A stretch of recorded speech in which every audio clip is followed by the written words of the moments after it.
Hey, so, well, I didn't get to present during one of those things.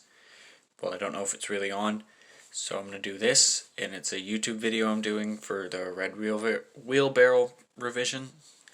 So, guess here we go. This is my red wheelbarrow revision, and I'm Ethan Butler, and yeah, so I'll start. Sorry, the camera's falling. Basically, I wanted to give my analysis of the poem, so I'm reading off basically my presentation. That's why you see me looking over here. It starts with like a little foreword, which is a little apology for last week, and then I copied the poem onto here just so I can like have it quick by. And so here's a brief summary. To me, this poem is a poem meant to be analyzed. It's got like it's really complex if you look at it, but it looks really simple. But beside from that, what it means to me is that it's just like a narrator looking at his farm equipment, kind of like saying, "Oh my gosh, those are really important." So yeah. Well, I guess we'll start with the analysis. So we'll start simply with the poem structure. One of the main things I forgot in my last one, and that this entire poem has a lack of context, and that's really important because of this lack of context.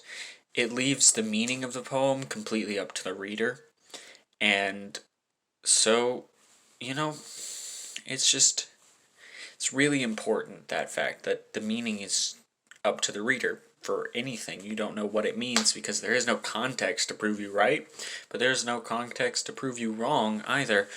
So, it really could be anything, and that's one of the beautiful things about this poem is its lack of context.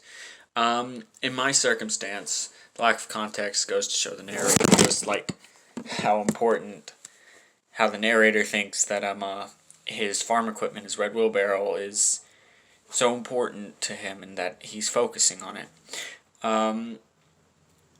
So yeah, and it's not just a lack of like context. There's a lack of straight up capitalization, which I don't know. It gives it a more somber tone. It like softer, I guess. To me, it feels like music. Like music without accents. Ones that it doesn't need those super hard power chords because it's just trying to be what it is. It's simple and it's softer, for lack of a better word.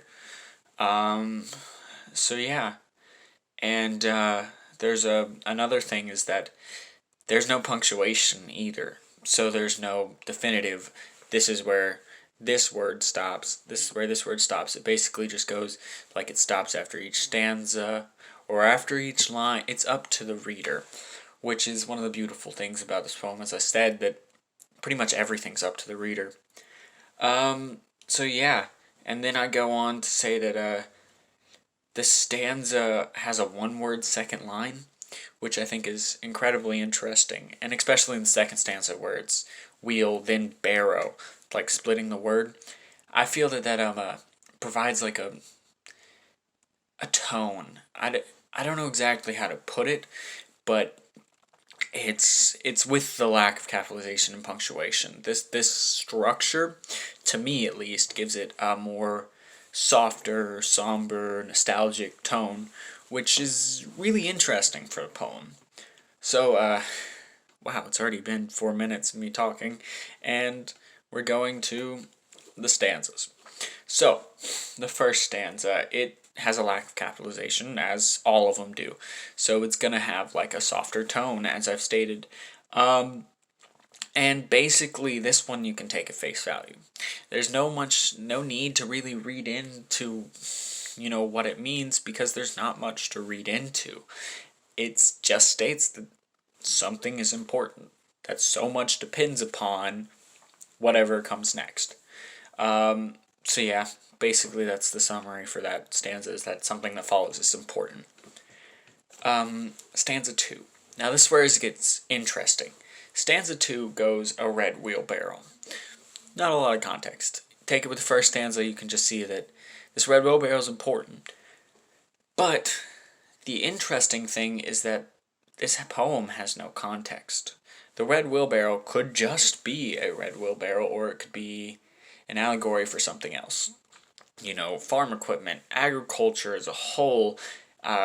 One of the interesting things I thought of, because I've been doing this like all weekend, trying to think of what it means, is that it could just mean the little things.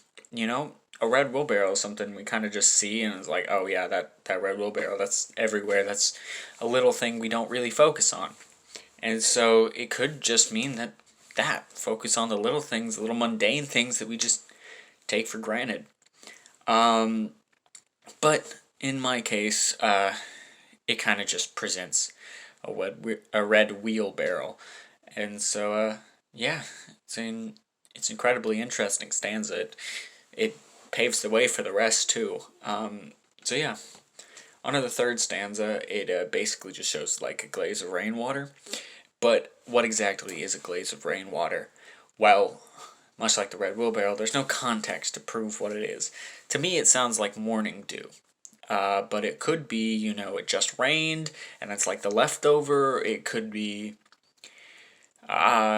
morning dew, but it could also be an allegory, for something. It could be nature in general, that like rain is something that's gonna happen, and so yeah, or leftover from the rains, morning dew, something like that, and so it's still interesting, but not as interesting as the last stanza. And so on to the fourth stanza. This one at face value shows the location of the red wheelbarrow. It could mean something else entirely. There's no context. It could symbolize livestock, because that's what chickens are, they're livestock. Could go on to the farm equipment, because if you go really bluntly, that's what livestock is just living farm equipment. Could be food. Chicken is food, and I know I love chicken, and so yeah, and you could take it also at face value, but that's the true thing with all of this poem, is you could take anything basically at face value, and it still makes sense. So now we go to analysis in the poem in full. At face value, it shows how important this red wheelbarrow is, the one that's glazed with rainwater next to the chickens. But it has a lack of context. So this could mean anything. It could mean the importance of agriculture and how it relies so much on nature. It could be how important agriculture is in our society in general. It could, I don't know. It's up to the reader. There's so many different analyzing things that you can come from this. And it's got one thing I can say definitively. To me, it's got a softer, somber tone because of, lack of capitalization, punctuation. It's a weird structure, which is still interesting. So, yeah, basically in finality, I want to show you a picture. Describe to you a picture of what I think the poem is. And so imagine that a farmer is sitting on like his morning steps, and he's just focusing at this red wheelbarrow, one that he's seen so many times but doesn't understand the importance of. And then he just looks at it and he realizes that this red wheelbarrow, sorry I keep getting those mixed up, is incredibly important. It's morning, so there's dew. The chickens are clucking next to it, and he just looks and he's like, that red wheelbarrow. It's a small thing, a mundane thing I often overlook, but it's so important. So, yeah, that's my project. If the presentations are still open, I'm gonna submit this anyway. I'll just do it again, and yeah, I want to say I'm sorry for last week for kind of just not doing anything. It's my fault completely. I take the blame. Uh, yeah, that's it. So, this is going up on YouTube. I'll send it to you whenever it's done. Probably like 5 hours.